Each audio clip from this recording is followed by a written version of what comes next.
Pangarapin natin ang langit at gawin natin ang lahat upang magmana tayo ng langit, ng buhay na walang hanggan, kapiling ang Diyos.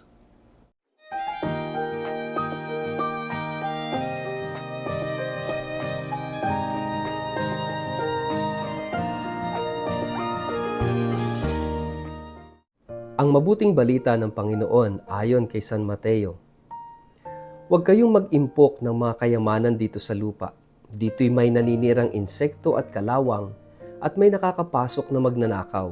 Sa halip, mag-impok kayo ng kayamanan sa langit at do'y walang naninirang insekto at kalawang at walang nakakapasok na magnanakaw. Sapagkat kung saan naruroon ang iyong kayamanan, naroroon din ang iyong puso. Ang mata ang ilaw ng katawan. Kung malinaw ang iyong paningin, mapupuno ng liwanag ang iyong buong katawan. Ngunit kung malabo ang iyong paningin, mapupuno ng kadiliman ang iyong buong katawan. At kung ang ilaw mo'y madilim, ikaw nga ay tunay na nasa kadiliman. Ang mabuting balita ng Panginoon. Word of the day, hear what God has to say.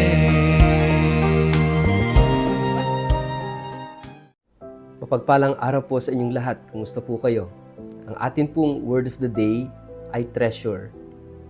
Bago po tayo magpalalim sa atin pong reflection sa araw na ito, kayo po ay muli kong inaanyayahan na huwag kakalimutan mag-like, follow at subscribe sa atin pong Facebook page at YouTube channel na Word of the Day. Ganun din po, pakishare ang video ito sa inyong kapamilya, kamag-anak, kaibigan, mga kakilala sa social media para po sama-sama tayo sa pagiging media evangelizers at online missionaries na nagpapalaganap ng salita ng Diyos sa mundo ng social media. At kung kayo po ay nakikinig ng Word of the Day sa pamamagitan po ng Radio Maria, mapagpalang pakikinig po sa inyong lahat. Mga kapatid, ikaw ba'y meron ng na-save o na-impok na kayamanan? Gaano karami? Gaano kalaki? Siguro kapag pinag-usapan ang kayamanan, ang inyong papasok sa isip ay pera, na-impok sa bangko, o kaya naman ay mga assets. Hindi ko alam kung meron kayong gold reserve. O siguro ay mga investments, no? Na kung saan ay maiduturing mong yaman mo. Pero ngayong araw na ito, tayo ay pinapaalalahanan ng ating Panginoon na higit sa lahat ng kayamanan, napakahalaga na mag-impok tayo ng yaman sa langit. Lagi nating tatandaan na tayong lahat mamamatay.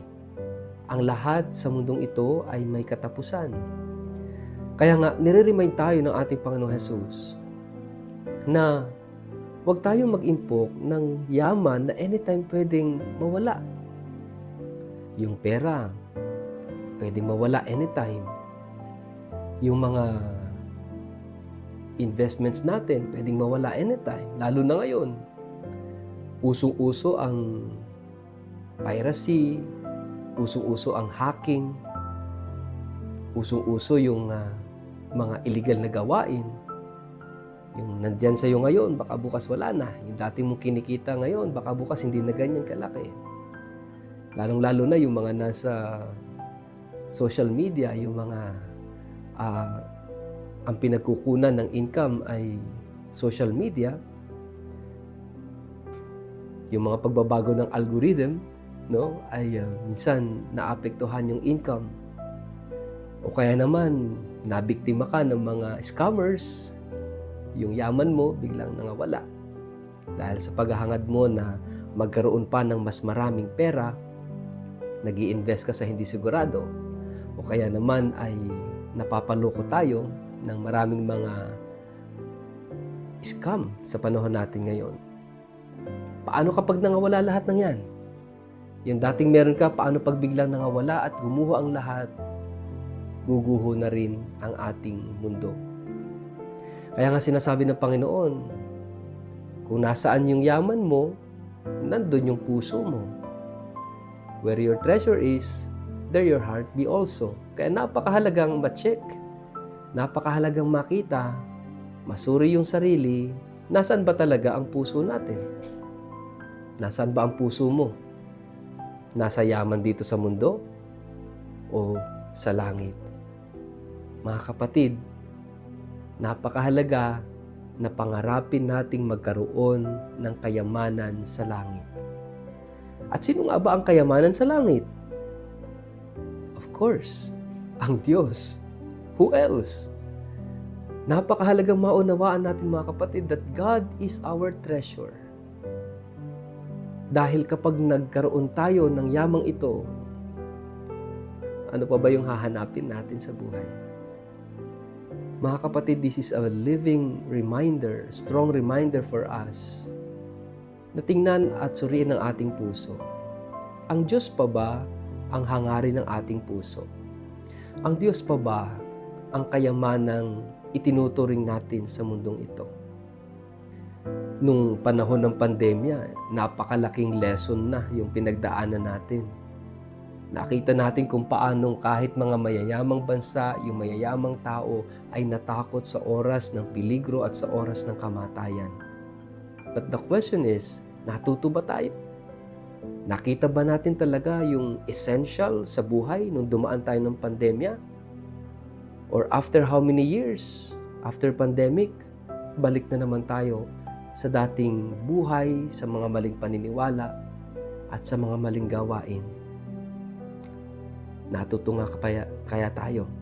O natuto ba talaga tayo? Malaking question mark. O kinakailangang hintayin ulit natin na humarap tayo sa peligro ng kamatayan para matutong muli at maunawaan kung ano ba talaga ang pinakamahalaga. Ano nga ba talaga ang totoong kayamanan? Mga kapatid, ito yung ating pagdasal sa araw na ito. Nabuksan ng Diyos ang ating puso at isip at makita natin ang malinaw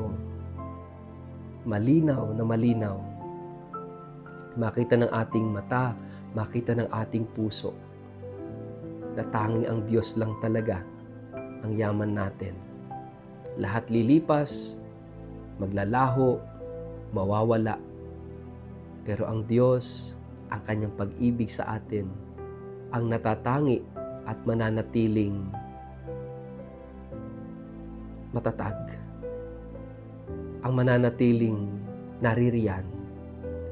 Ang mananatiling kayamanang hindi kukupas, hindi maglalaho, hindi mawawala, at hinding-hindi kayang agawin sa atin ninuman.